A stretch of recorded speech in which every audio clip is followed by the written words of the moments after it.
Students, நம்ம இன்னைக்கு exercise 1.1 question number 3 பார்க்கலாம். Solve the following system of equations by rank method. இங்க question என்ன கேக்குறாங்க அப்படின்னா solveன்னு கேக்குறாங்க. அதே இந்த first ரெண்டு subdivisions நீங்க பார்த்தீங்கன்னா find the rank அப்படின்னு கேட்டிருப்பாங்க. இங்க solve the equationsன்னு கேட்டிருக்காங்க. அப்ப solveனா you have to find the values of x, y, z ன்னு அர்த்தம். அப்போ இந்த லீனியர் ஈக்குவேஷன்ஸை நீங்கள் சால்வ் பண்ண போகிறீங்க. But using what method? Using your rank method. First இது ஈக்குவேஷனை நம்ம என்ன பண்ணிக்கணும்? மேட்ரிக்ஸ் ஃபார்முக்கு எழுதிக்கணும். அப்போ சொல்யூஷன் ஃபஸ்ட்டு என்ன பண்ணணும்னு சொன்னால் ஈக்குவேஷனை நம்ம மேட்ரிக்ஸ் ஃபார்மில் எழுதணும் இல்லையா? So the above equation can be written as or rewritten as. இதை நான் திரும்ப என்னுடைய தேவையான ஃபார்முக்கு எழுதுகிறேன். ஸோ என்ன ஃபார்ம்? ஃபர்ஸ்ட் வேரியபிள் எக்ஸில் இருக்கிற கோஎஃபிஷியன்ஸ் உங்களுக்கு புரியும் நினைக்கிறேன். 1 1 1 அதே மாதிரி 2 5 7 2 5 7 2 -1 -1 2 -1 -1 இதெல்லாம் நம்ம நிறைய 11லேயும் படிச்சிருப்பீங்க. 10th கூட நம்ம எப்படி எழுதுறதுன்னு கற்றுட்டு இருந்திருப்போம். கான்ஸ்டன்ட் 9 52 0 9 52 0. ஸோ இது நம்ம எப்படி எழுதியிருப்பீங்க நீங்கள் அப்படின்னா மேட்ரிக்ஸ் ஃபார்மில் எழுதியிருக்கோம் இல்லையா? அதே ஃபார்மாக தான் எழுதியிருக்கோம். ஸோ இட் இஸ் இந்த ஃபார்ம் ஆஃப் என்ன ஃபார்ம்? இது ஒரு வேரியபிள், இது ஒரு கான்ஸ்டன்ஸ். வேரியபிள்ஸ் இது constants. It is equal to b. இது என்ன ஃபார்மில் இருக்குது? ஏஎக்ஸ் ஈக்குவல் டு பி ஃபார்மில் இருக்குது. இப்போ நம்ம இதுக்கு ஆக்சுவலி என்ன மெத்தட் கேட்க சொல்லியிருக்காங்க, கண்டுபிடிக்க சொல்லியிருக்காங்க? ரேங்க் மெத்தட் இல்லையா? அப்போ இதுக்கு அர்த்தம் என்னென்னா இந்த வேரியபிளும் இதையும் சேர்க்க போகிறோம் இல்லையா? ஸோ ஏ பி இதுக்கு பேர் என்ன சொல்லுவாங்க அப்படின்னா ஆக்யூமெண்டட் மேட்ரிக்ஸ்ன்னு சொல்லுவாங்க. ஓகேங்களா? இதை எடுத்து இப்போ ஏயும் பியும் நம்ம எழுத போகிறோம். 1 1 1 ஃபஸ்ட்டு ஏ எழுதிக்கிட்டேன். 2 -1 -1 9 52 0. நல்லா புரிஞ்சுக்கோங்க. இது ஏ உடையது, இது பி உடையது. That is your constant terms. இதுக்கு நம்ம as it is rank method கண்டுபிடிக்கிற மாதிரியே தான் கண்டுபிடிக்க போகிறோம். ப்ரீவியஸ் சம்ஸை நீங்கள் திரும்ப திரும்ப திரும்ப நல்ல மெத்தடை நீங்கள் கற்றுக்கிட்டிங்கன்னா இந்த சம்மை ஈஸியாக போட்டுடலாம். ஃபஸ்ட்டு எலிமெண்ட்டை 1 வச்சுக்கோங்க. அதை யூஸ் பண்ணி இந்த 2 எலிமெண்ட்டையும் 0 ஆக்கணும். That is your second step. Third step இந்த 2 ஜீரோஸையும் யூஸ் பண்ணி இந்த பார்ட்டை 0 ஆக்க போகிறோம். ஸோ இட் இஸ் இந்த form of echelon form, triangular form அப்படின்னு போட்டுட்டு நம்ம maximum number of non zero ரோஸை ரேங்க்னு எழுதணும். இங்கே அந்த இடத்துலேருந்து நம்ம சால்வ் பண்ண போகிறோம். அவ்வளோதான் விஷயம். ஓகே? இந்த இடத்துல கண்டுபிடிக்கிற அந்த கன்வர்ஷன்ஸ் எல்லாம் பேர் என்ன? எலிமெண்ட்ரி டிரான்ஸ்ஃபார்மேஷன்ஸ்ன்னு சொல்லுவாங்க. உங்கள் புக்கில் இருக்கும் எலிமெண்ட்ரி டிரான்ஸ்ஃபார்மேஷன்ஸ்னு ஒரு காலம் போடுவாங்க. நீங்கள் அதை மாதிரி கன்ஃபியூஸ் ஆகணும்னு அவசியம் இல்லை. What are the sums you are proceeding அதோடைய ஃபார்மேஷனில் தான் நீங்கள் இங்கே எழுத போகிறீங்க.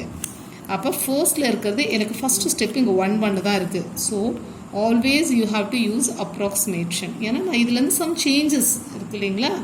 அதனால் நான் அப்படியே போட போகிறேன். 1 1 1 9. So first step over. This is R1, this is R2, this is R3. Second step நான் என்ன பண்ணணும்? இதை 0 ஆக்கணும், இதை 0 ஆக்கணும். உங்களுக்கு நான் ஈஸியாக சொல்லி தந்திருப்பேன். எப்படி சொல்லி தந்திருப்பேன்? R2-வை மாற்றணும், R3-யை மாற்றணும். அந்த சேஞ்சஸை போட்டுட்டு அதே மாதிரி R2வும் R3யும் அப்படியே எழுதிக்கணும். அதுக்கு அடுத்தது என்ன பண்ணணும்?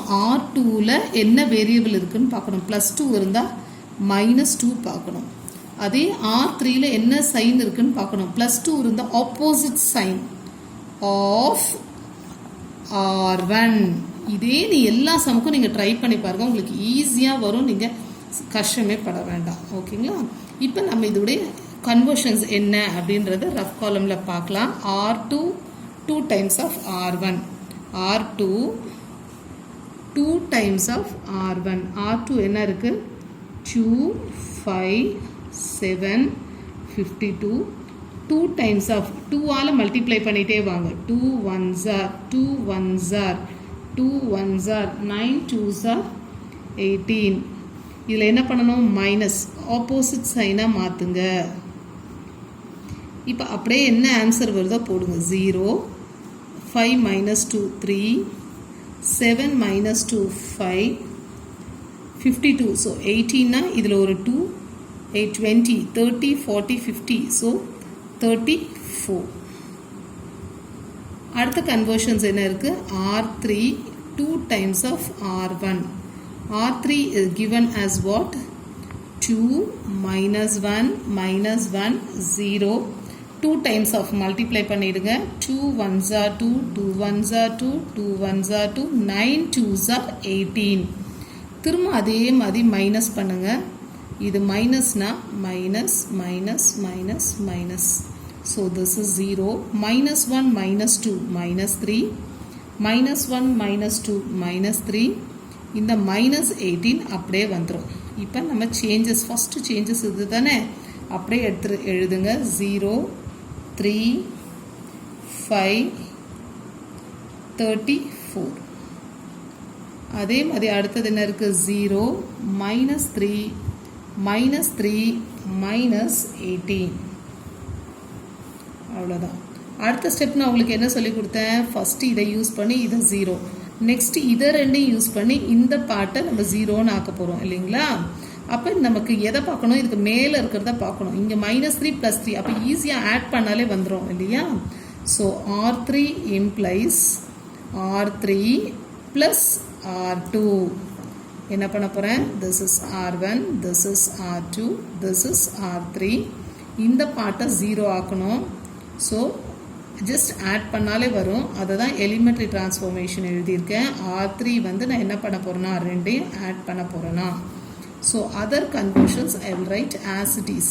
119 0 3 5 34. இது என்ன பண்ணணும்? ஆட். ஸோ 0 தான். -3 + 3 0. 5 - 3 2. 34 - 18. ஸோ இங்கே ஒரு 2. 20 30. ஸோ 16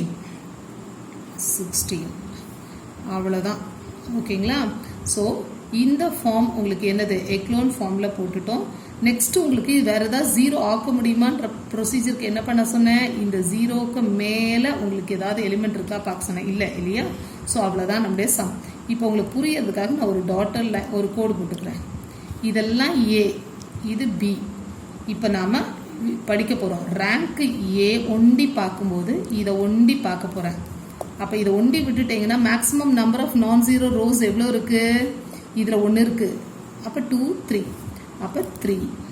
அதே மாதிரி rank of A, B is equal to. அப்போ இது A, Bனா மொத்தமாக பார்க்கணுன்னு அர்த்தம். ஏன்னா தான் இதை விட்டுறணும், இப்படி பார்க்கணும். A, Bனா மொத்தமாக பார்க்கணும். அப்போ இதில் இருந்தாலும் இருக்கும், இதில் இருந்தாலும் இருக்கும் இல்லையா? ஸோ இதிலே இங்கே இருக்குது. நல்லா புரிஞ்சுக்கணும் சம் போடும்போது. அப்போ இதுலையும் 3 தான். இப்போ நீங்கள் ப்ராப்பர்ட்டி படிக்க போகிறீங்க. என்ன ப்ராப்பர்ட்டி அப்படின்னா இதில் என்ன எழுத போகிறீங்க? The last equivalent matrix. இது ஈக்குவலண்ட்டாக இருக்கிற மேட்ரிக்ஸ் என்ன ஃபார்மில் கண்டுபிடிச்சேன்?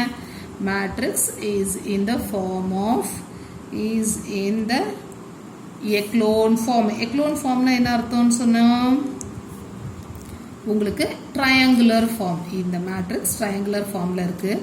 அப்போ இந்த ரேங்க் 2 ஈக்குவலாக இருக்கான். அப்போ rank of A equal to 3. அதே மாதிரி ஏபியும் 3.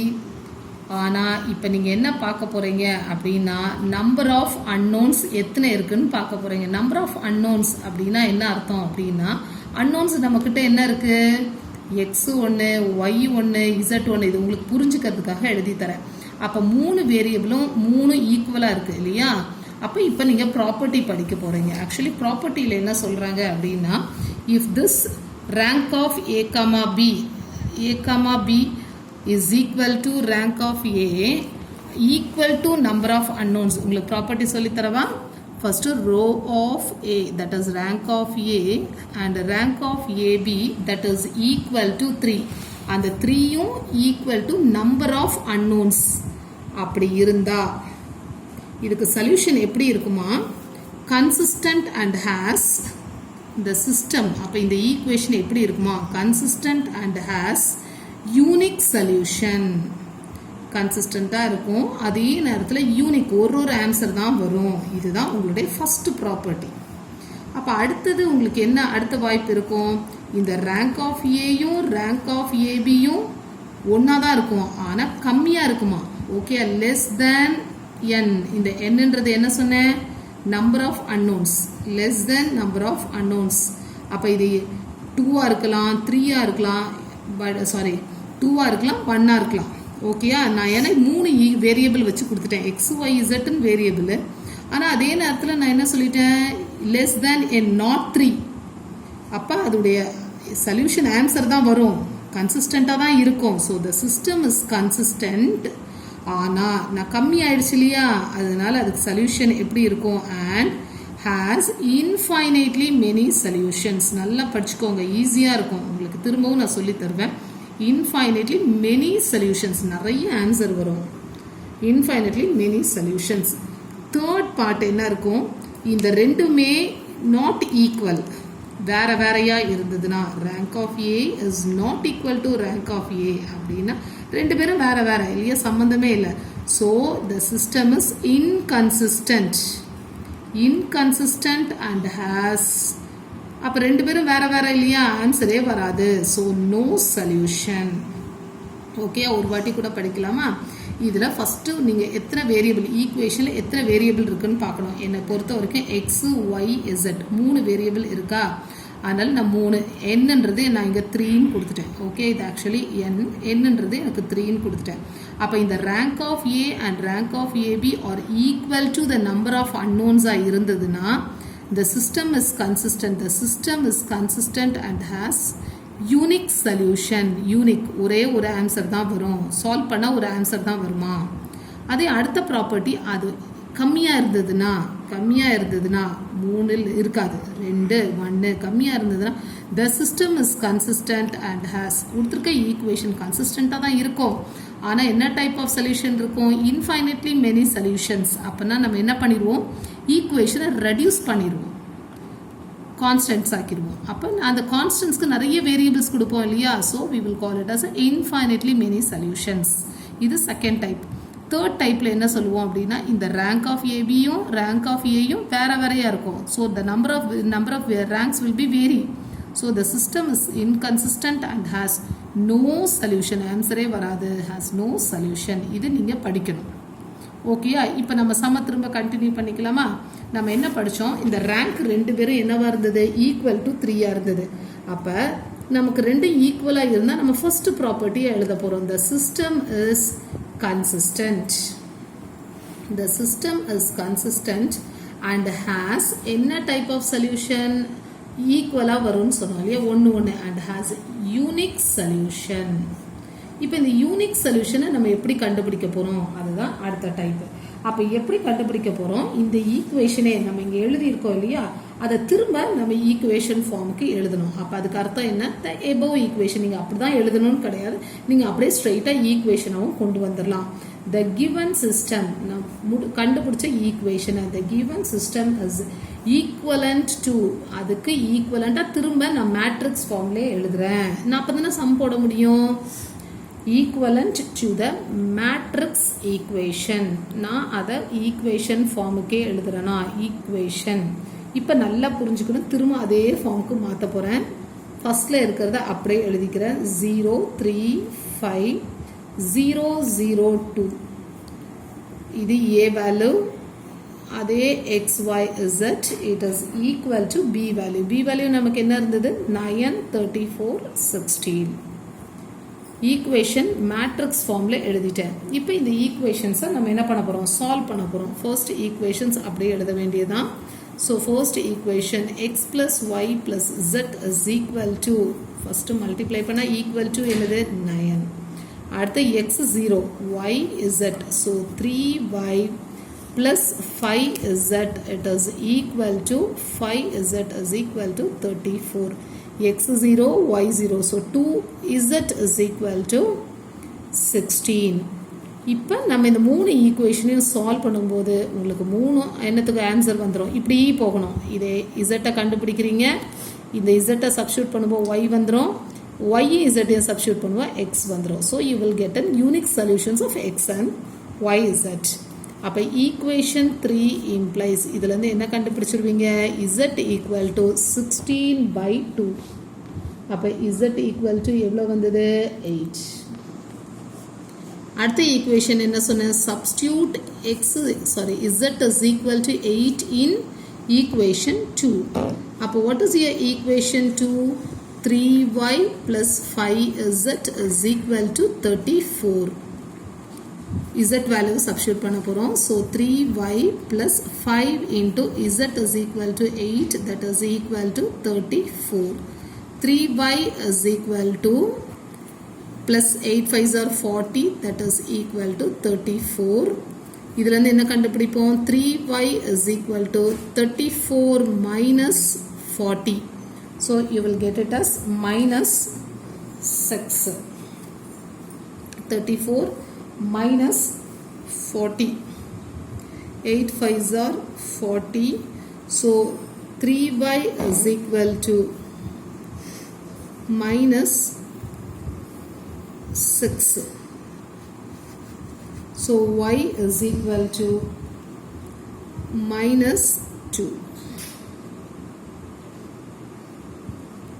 y கண்டுபிடிச்சிட்டோம். Next, substituting z is equal to 8, y equal to minus 2 in equation 1. So x plus y plus z is equal to first equation equal to 9. x என்ன இருக்கு தெரியாது, y எவ்வளோ minus 2, z value என்ன 8, that is equal to 9. அப்போ இதோடைய x plus 6 இல்லைங்களா, 6 is equal to 9. So x is equal to 9 minus 6, that is equal to 3. 9 minus 6 3 இல்லைங்களா, அவ்வளோதான். x is equal to 3. So you got the solution as solution எடுத்து எழுத வேண்டியதான். Solution x y z is equal to x உடைய value 3, y உடைய value minus 2, z உடைய value 8. இது புக்குடைய answer நமக்கு தப்பாக இருக்கும். புக்கில் வந்து நமக்கு அந்த தேர்ட் ஈக்குவேஷனில் 0 இருக்கிற இடத்துல நீங்கள் -6 போட்டிங்களா புக் ஆன்சர் வரும். இதில் புக்கில் இருக்க ஆன்சர் நமக்கு தப்பு. So we will get the solution as 3 minus 2, 8. இந்த வீடியோ உங்களுக்கு பிடிச்சிருந்தா லைக் பண்ணுங்கள், ஷேர் பண்ணுங்கள், சப்ஸ்கிரைப் பண்ணுங்கள்.